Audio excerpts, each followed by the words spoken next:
الحمد لله نحمده ونستعينه ونستغفره ونؤمن به ونتوكل عليه ونعوذ بالله تعالى من شرور أنفسنا ومن سيئات أعمالنا من يهده الله فلا مضل له ومن يضلله فلا هادي له ونشهد أن لا إله إلا الله وحده لا شريك له ونشهد أن سيدنا ومولانا محمدا عبده ورسوله فأعوذ بالله من الشيطان الرجيم بسم الله الرحمن الرحيم ولله على الناس حج البيت من استطاع إليه سبيلا وقال النبي صلى الله عليه وسلم الحج المبرور ليس له جزاء إلا الجنة وقال النبي صلى الله عليه وسلم العمرة إلى العمرة كفارة بينهما والحج المبرور ليس له جزاء إلا الجنة صدق الله العظيم وصدق رسوله النبي الكريم ونحن على ذلك من الشاهدين والشاكرين والحمد لله رب العالمين. قابل قدر بزرگوں اور دینی اخوت رکھنے والے دوستوں اور بھائیوں، اللہ تبارک و تعالی کا یہ اصول اور ضابطہ ہے کہ اللہ تبارک و تعالی نے رمضان المبارک کی ابتدا ہی سے کہ ایک خاص مہینہ جو رمضان المبارک کا مہینہ ہے، جو اللہ تبارک و تعالی نے اپنی عبادت کے لیے خاص طور پر متعین فرمایا، اور پھر اس کے بعد اللہ تبارک و تعالی نے رمضان کا مہینہ ختم ہونے کے بعد شوال کی ایک تاریخ ہی سے ایک ایسی عظیم عبادت کا آغاز ہوتا ہے جس کو ہم اور آپ حج کے نام سے جانتے ہیں اور حج کے نام سے یاد کرتے ہیں. حج کا مہینہ شوال ہی کی ایک تاریخ سے شروع ہو جاتا ہے اور ذی الحج کی 10 تاریخ تک یہ حج کے مہینے کہلاتے ہیں. شوال، ذی قعدہ اور ذی الحج کے 10 دن تقریباً 2 مہینے اور 10 دن یہ ایک ایسی عظیم عبادت کے ایام ہیں، ایک ایسی عظیم عبادت کے مہینے ہیں جو اللہ تبارک و تعالی کی عاشقانہ اور بالکل محبوب ترین عبادت، جس کو ہم اور آپ یوں کہہ سکتے ہیں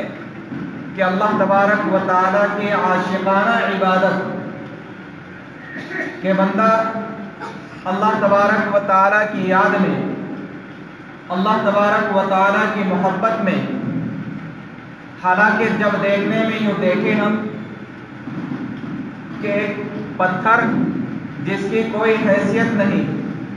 لیکن اس کے باوجود اس پتھر کو چوما جاتا ہے، وہ ملتزم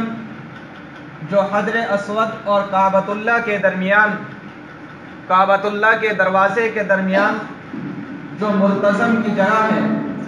وہاں جا کر آدمی اس سے لپٹتا ہے اور اللہ تبارک و تعالیٰ سے دعائیں مانگتا ہے. اسی طرح صفا اور مروہ پر جب چڑھتا ہے تو اللہ تبارک و تعالیٰ کی بارگاہ میں اپنے ہاتھوں کو اٹھا کر دعا کرتا ہے. اور یوں دیکھنے میں دیکھیں تو ان میدانوں میں، اس پتھر میں اور اس دیوار میں بذات خود کوئی حیثیت نہیں، لیکن صرف اس وجہ سے کہ ہمارے نبی نے اس بات کا حکم دیا، ہمارے نبی نے اس کام کو انجام دیا، اس لیے تمام حاجی اس کام کو انجام دیتے ہیں اور انجام دے کر اپنے لیے ایک باعث فخر سمجھتے ہیں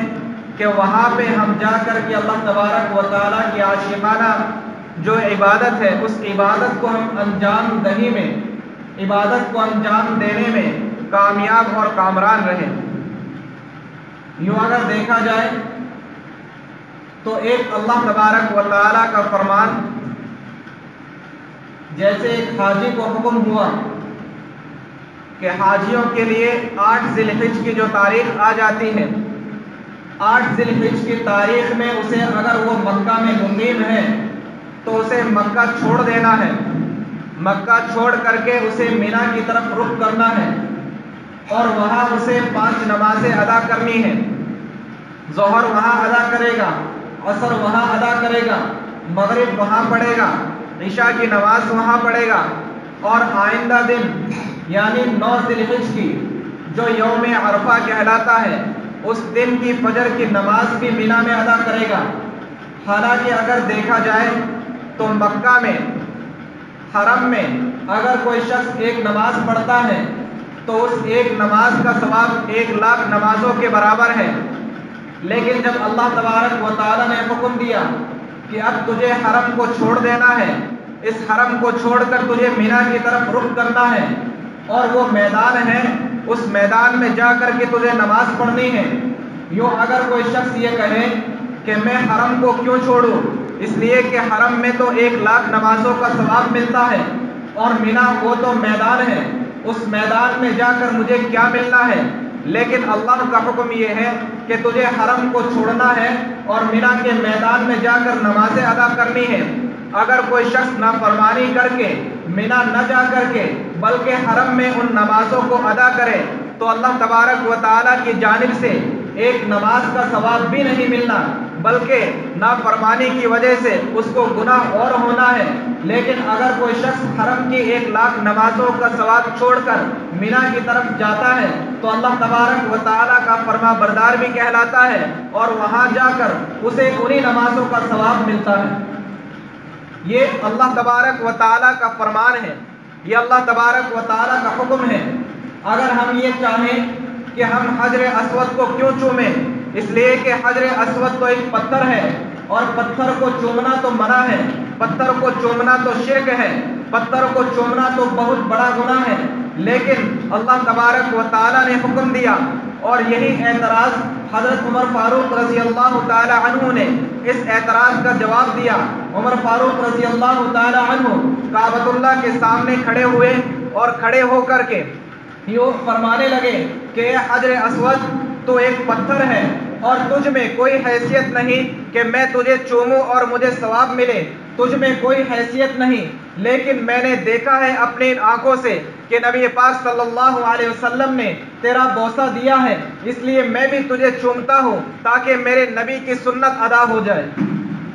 تو اللہ تبارک و تعالیٰ کا جو نظام ہے، یہ اللہ تبارک و تعالیٰ کی عبادتیں، اور حج تو ایک ایسی عبادت ہے جو مکمل طور پر عاشقانہ عبادت کا مظاہرہ ہے۔ اگر کوئی شخص صفا اور مروہ کے درمیان میں پتھر لگا رہا ہے، پتھروں کے درمیان میں چکر لگا رہا ہے، اگر کوئی شخص یہ کہے کہ صفا اور مروہ یہ دونوں تو پہاڑ ہیں اور پہاڑوں کے درمیان میں گھومنا پھرنا یہ تو بیوقوفوں کا کام ہے، یہ تو پاگلوں کا کام ہے، لیکن اللہ تبارک و تعالیٰ نے حکم دیا کہ تجھے صفا اور مروہ کے درمیان میں چکر نکالنے ہیں، تو اللہ تبارک و تعالیٰ کی جانب سے اسے عبادت بھی میسر ہونی ہے اور اللہ تبارک و تعالیٰ کی جانب سے اسے ثواب بھی ملنا ہے۔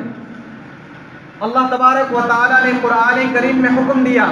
وَلِلَّهِ عَلَى النَّاسِ حِجُّ الْبَيْتِ مَنِ اسْتَطَاعَ إِلَيْهِ سَبِيلًا۔ اللہ تبارک و تعالیٰ نے اس آیت میں حج کی فرضیت کو بتلایا ہے کہ کون لوگ ہیں جس پہ حج فرض ہو جاتا ہے،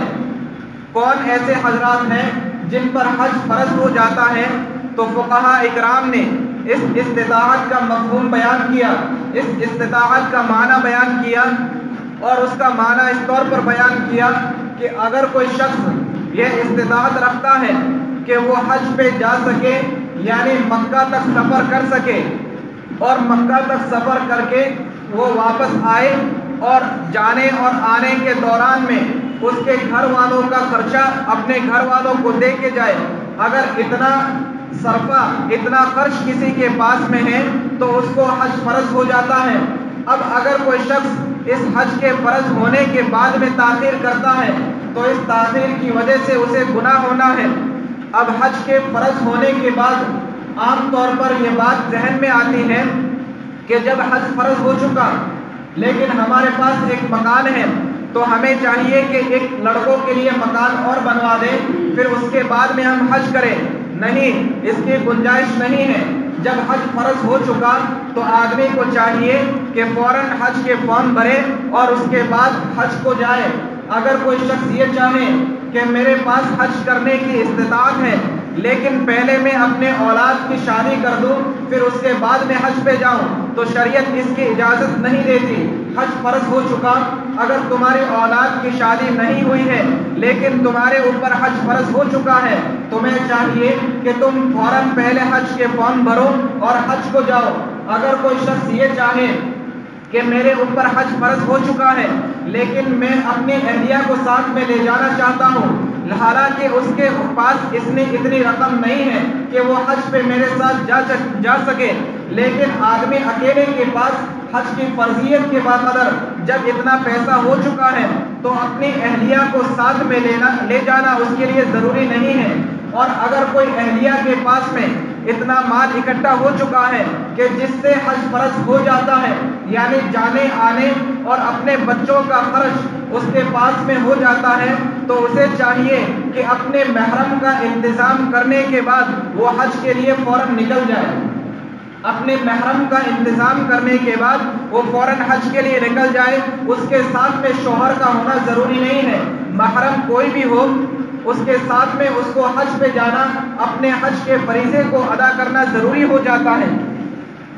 بہت ساری ایسی چیزیں ہیں جو ہم اپنے معاشرے میں سمجھتے ہیں کہ پہلے مثال کے طور پر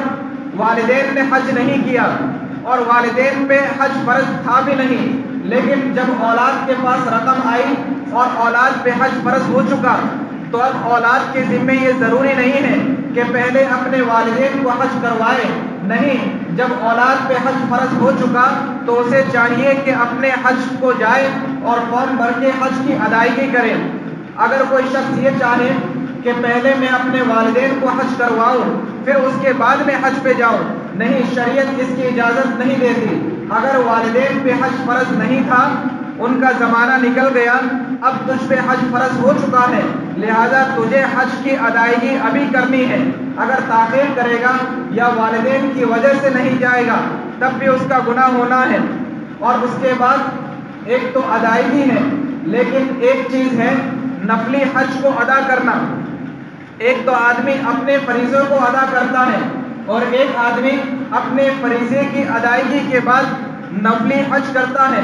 نفلی حج کے لیے اگر کوئی آدمی نفلی حج کے لیے فارم بھرتا ہے تو نفلی حج کرنا اور اس عاشقانہ عبادت کو انجام دینا یہ تو بہت اچھی چیز ہے، لیکن نفلی حج کے لیے بعض دفعہ ایسا ہوتا ہے کہ نفلی حج کر رہا ہے لیکن اس کو بعض دفعہ جھوٹ بولنا پڑتا ہے، اس لیے کہ فارم میں جس طور پر لکھا جاتا ہے کہ اس سے پہلے میں نے حج نہیں کیا، حالانکہ وہ حج کر چکا ہے لیکن اس کے باوجود وہ فارم میں لکھتا ہے کہ اس سے پہلے میں نے حج نہیں کیا۔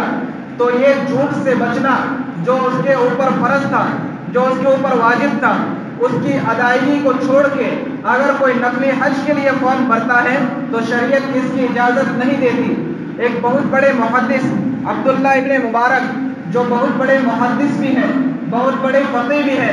جب راستے میں جا رہے تھے راستے میں انہوں نے دیکھا کہ ایک گاؤں ہے، ایک بستی ہے اور وہ اپنی زندگی میں ہر مرتبہ حج کے فریضے کو انجام دیا کرتے تھے۔ راستے میں انہوں نے دیکھا کہ ایک بستی ہے اور اس بستی میں لوگ بھوکے مر رہے ہیں، تو انہوں نے وہاں جا کر اپنا قیام کیا اور وہاں لوگوں سے پوچھا کہ یہاں کے لوگوں کے حالات خستہ کیوں ہیں؟ لوگوں نے بتایا کہ ہمارے پاس کھانے کے لیے کچھ چیزیں نہیں ہیں کہ ہم اپنا گزر بسر کر سکیں۔ تو عبداللہ بن مبارک یہ کہنے لگے اپنے قافلے والوں سے کہ ہم حج نہیں کریں گے بلکہ جو حج پر ہم پیسہ خرچ کر رہے تھے اس پیسے کو ہم اس بستی پر خرچ کریں گے تاکہ یہ بستی والے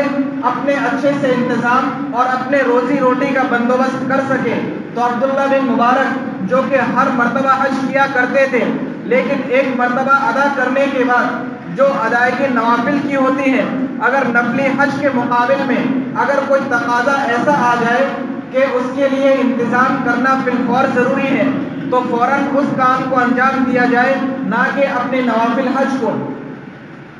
تو عبداللہ بن مبارک بہت بڑے محدث تھے، انہوں نے اس کام کو انجام دیا۔ اگر کوئی شخص بہت مالدار ہے اور بہت مالدار ہونے کے باوجود اس کے دل میں یہ تڑپ نہیں ہے کہ ہم حج کریں، تو اس شخص پہ بھی گناہ ہے، اس طور پر کہ وہ فرض ہونے کے بعد اس میں تاخیر کرتا ہے۔ ایک مرتبہ حضرت مفتی محمد شفیع صاحب، ان کی لڑکی، انہوں نے کہا کہ ابا جان مجھے حج کرنے کی بڑی چاہت ہے، مجھے حج کرنے کی بڑی چاہت ہے اور مجھے حج کرنے کا بڑا شوق ہے۔ تو مفتی صاحب نے یہ عرض کیا کہ بیٹا بتلاؤ تم میں شوق کس طرح ہے، میں کیسے جانوں کہ تمہیں شوق ہے؟ تو کہنے لگی کہ میں نے ایسا کوئی کام تو نہیں کیا جو میں آپ کو بتلا سکوں کہ میرے دل میں چاہت ہے۔ تو مفتی صاحب کہنے لگے کہ یہ تمہارے دل کا شوق نہیں ہے، یہ تمہارے دل کی چاہت نہیں ہے۔ اگر تمہارے دل کی چاہت ہوتی تو تم یہ کام کرتی کہ ایک تھیلا تم بنا لیتی، ایک مٹکا کوئی ایسا بنا لیتی جس میں تم روزانہ کے ایک آنے ڈال دیا کرتی، روزانہ کا ایک آنا ڈال دیا کرتی، جس سے میں سمجھتا کہ تمہارے دل میں یہ چاہت ہے، تم حج کرنا چاہتی ہو، لیکن تم نے کوئی ایسا کام نہیں کیا۔ ہاں میں مانتا ہوں کہ تمہارے پاس اتنا پیسہ نہیں ہے کہ تم حج پہ جا سکو، لیکن اس عبادت کی چاہت رکھنا، اس کی کوئی علامت بھی تو ہونی چاہیے، اس کی کوئی علامت بھی تو ہونی چاہیے۔ اس کی علامت یہی ہے کہ ہم مستقل طور پر ایسا انتظام کریں اور ہمارے پاس اگرچہ 1 روپیہ بھی ہو لیکن ہم روزانہ کا 1 روپیہ اس میں ڈالیں۔ تو مفتی صاحب کہنے لگے کہ انہوں نے تقریباً 40 سے 50 آنے جمع کیے تھے، 40 سے 50 آنے جمع کرنے کے بعد ان کا انتقال ہو گیا، اور اتفاق ایسا ہوا کہ اس گلے کو کھولنے کے بعد جو 40-50 آنے ملے تھے، میں نے کسی مکہ کے قریب رہنے والے شخص کو دے دیے تاکہ وہ ان کی طرف سے حج بدل کر لے۔ مکہ کے قریب رہنے والا چونکہ اس کا خرچ کم ہوگا، اس لیے میں نے 40-50 آنے اس آدمی کو دے دیے تاکہ وہ وہاں جا کر کے حج کر لے اور اس کا ثواب میری بیٹی کو مل جائے۔ اور ایسا ہوا کہ اتفاقاً اسی سال مفتی شفیع صاحب بھی حج پہ گئے۔ جب حج پہ گئے تو وہاں پہ اپنی کھلی آنکھوں سے دیکھتے ہیں کہ میری بیٹی صفا اور مروہ کے درمیان چکر نکال رہی ہے، اپنی کھلی آنکھوں سے دیکھتے ہیں کہ صفا اور مروہ کے درمیان ان کی لڑکی چکر نکال رہی ہے۔ تو مفتی صاحب کہنے لگے کہ یقیناً اللہ تبارک و تعالیٰ نے اس کے حج کو قبول فرما لیا۔ تو ہمارے دلوں میں یہ چاہت ہونی چاہیے کہ ہم حج کے فریضے کو انجام دیں۔ وہ ایک ایسا عاشقانہ اور ایک ایسی محبت کا اظہار ہے۔ نبی پاک صلی اللہ علیہ وسلم نے فرمایا فمن حج فلم یرفث ولم یفسق رجع کیوم ولدتہ امہ، کہ کسی شخص نے حج کا فریضہ انجام دیا اور اس نے اپنی زبان سے اور اپنے عمل سے کوئی گناہ نہیں کیا، ولم یفسق، نہ کسی کو اس نے برائی دی اور نہ خود کوئی گناہ کا کام کیا، رجع کیوم ولدتہ امہ، وہ ایسا حج سے لوٹتا ہے جیسے اس کی ماں نے آج ہی اس کو جنا ہے۔ اگر کوئی شخص دنیا میں پیدا ہوتا ہے اس کے اوپر کوئی گناہ نہیں ہوتا، وہ بالکل گناہ سے پاک ہوتا ہے، حج ادا کرنے کے بعد اگر کوئی شخص یہاں آتا ہے تو آتا اللہ تبارک و تعالیٰ نے اپنے حبیب کی زبانی یہ کہلوایا کہ جو شخص حج کر کے آتا ہے اور اس دوران وہ کوئی گناہ نہیں کرتا تو وہ ایسا ہے جیسے اس کی ماں نے آج ہی اس کو جنا ہے۔ اور حج کی علامتیں بتلائی جاتی ہیں بزرگوں کے یہاں کہ اللہ تبارک و تعالیٰ نے جس طور پر علامت رکھی ہے کہ آدمی نے فجر کی نماز پڑھی، فجر کی نماز پڑھنے کے بعد اسے توفیق ہو گئی، اس نے ظہر کی نماز ادا کی، پھر اس کو توفیق ہو گئی اس نے عصر کی نماز ادا کی، پھر اسے توفیق ہو گئی اس نے مغرب کی نماز ادا کی، پھر اسے توفیق مل گئی اس نے عشاء کی نماز ادا کی۔ تو اللہ تبارک و تعالیٰ نے اپنے بزرگوں کے دل میں یہ بات ڈالی اور انہوں نے یہ اپنے قلم سے لکھا ہے کہ اگر کسی شخص کو فجر کے بعد ظہر کی توفیق ہو جائے تو یہ علامت ہے اس بات کی کہ اس کی فجر کی نماز اللہ کے یہاں قبول ہو گئی۔ ظہر کے بعد عصر کی توفیق مل جائے تو اللہ تبارک و تعالیٰ کی بارگاہ میں وہ بندہ اپنی نماز کو قبول کروا چکا ہے۔ عصر کے بعد مغرب کی توفیق ہو گئی تو مغرب کی نماز پڑھنا عصر کی قبولیت کی علامت ہے۔ مغرب کے بعد عشاء کی توفیق ہو گئی تو گویا کہ اس کی مغرب کی نماز قبول ہو گئی۔ پھر عشاء کے بعد فجر کی نماز کی توفیق ہو گئی تو گویا کہ اس کی عشاء کی نماز اللہ تبارک و تعالیٰ کے یہاں قبول ہو گئی۔ اور یہی علامت ہے حج کی۔ اگر کوئی شخص حج سے پہلے برائیوں میں مبتلا تھا، اگر حج سے پہلے اپنی زندگی آزادانہ زندگی گزارتا تھا، اگر ایام حج سے پہلے وہ کلم کلا گناہ کیا کرتا تھا، لیکن اللہ تبارک و تعالیٰ نے اس کو حج کی توفیق دی اور حج کی توفیق دینے کے بعد وہ اللہ تبارک و تعالیٰ کے اپنے حکم کو ادا کرنے کے بعد دوبارہ اپنے گھر پہ آتا ہے اور گھر پہ آنے کے بعد ان تمام گناہوں کو چھوڑ دیتا ہے، ان تمام کوتاہیوں کو غلطیوں کو ختم کر دیتا ہے، تو یہ علامت ہے اس بات کی اللہ تبارک و تعالیٰ نے اس کے حج کو قبول فرما لیا۔ اور ایسی عاشقانہ عبادت کہ جس کے قدم قدم پر ہمیں ایک محبوب کا، جس طرح آدمی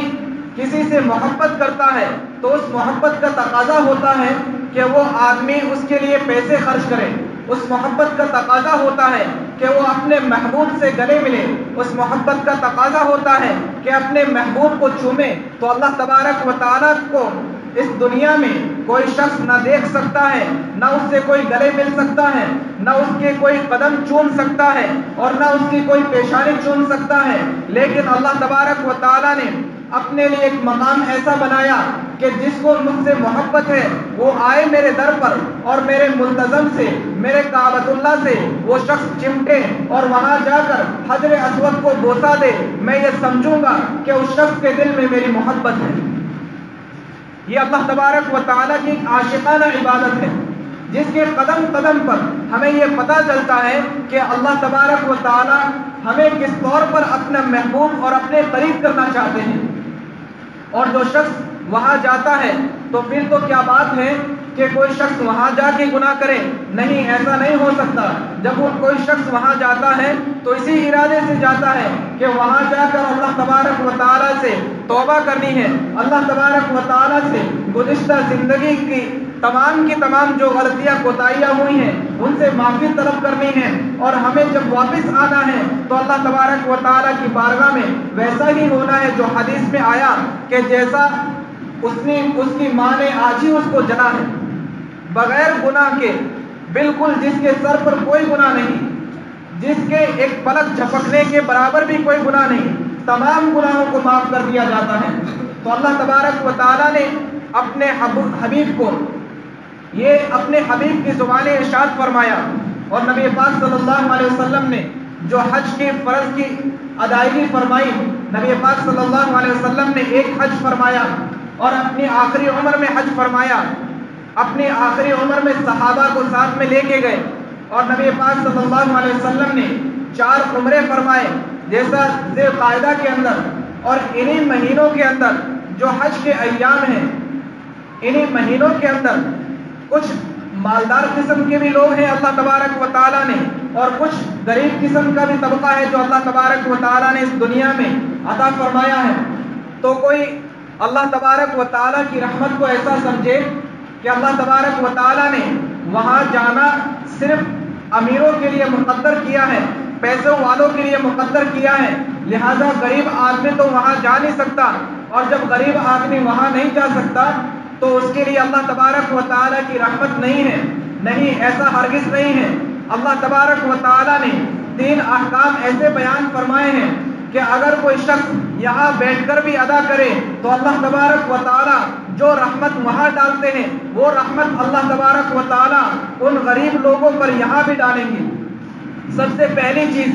اللہ تبارک و تعالیٰ نے جب حاجیوں کو حکم دیا کہ حاجی جب احرام باندھ لے، احرام باندھنے کے بعد اس کے لیے اپنے ناخن کو ترشوانا، اپنے بال کو کٹوانا اس کے لیے حرام ہو جاتا ہے، اللہ تبارک و تعالیٰ نے یہاں کے مقیم لوگوں کو بھی حکم دیا کہ جب تم ذی الحج کی 1 تاریخ کا چاند دیکھو تو چاند دیکھنے کے بعد سے لے کر قربانی کرنے تک، چاند دیکھنے کے بعد سے قربانی کرنے تک اپنے بال اور ناخن کو نہ ترشواؤ،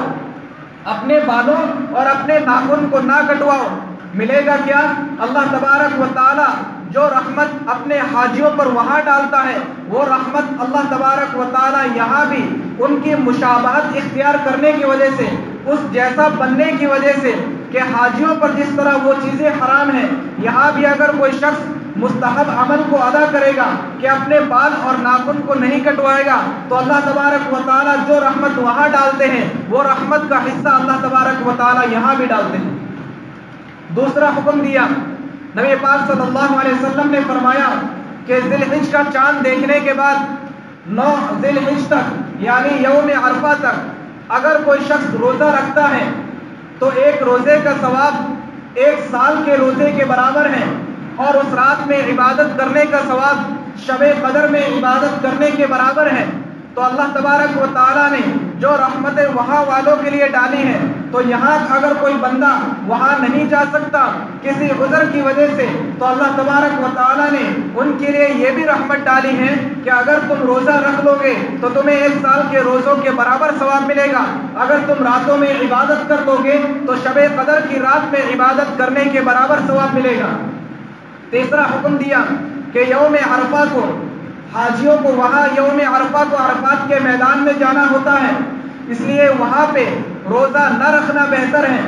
روزہ نہ رکھنا بہتر ہے، اس لیے کہ وہاں پہ یوم عرفہ کو عرفات کے میدان میں اسے دعائیں مانگنی ہیں، اور دعائیں جب مانگے گا جب آدمی بالکل چست ہوگا،